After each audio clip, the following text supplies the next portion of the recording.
Три лица од Струмица ќе заработат пријави за сторено кривишно дело за грозување на животната средина и природата, откако беа фатени во аторот на река Тркање како горат кабли за да добијат бакар. Полицијата заедно со општински комунални инспектори на Струмица по пријава на граѓани излегле на терен и на лице место ги затекнале тројцата струмичани како од стари апарати ги гореле каблите, при што создале чад подолг период. Полициски службеници од СВР Струмица извршиле увид на местото викано Тркање атар на Струмица, каде претходно биле затекнати лицата УД 18 годишен, РА 18 годишен и ЕД 26 годишен, сите од Струмица, кои гореле кабли.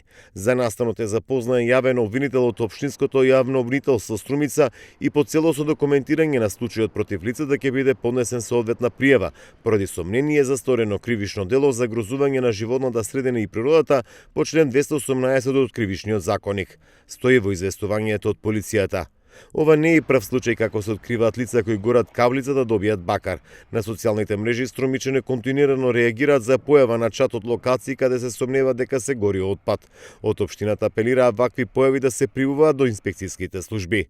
Апелираме до граѓаните кои ќе забележат такви појави, веднаш да ги пријават во надлежните институции. Мора сите заеднички да се бориме за почиста и поздрава животна средина, објави првиот човек на општина Струмица Костадин Костадинов на својот Facebook профил.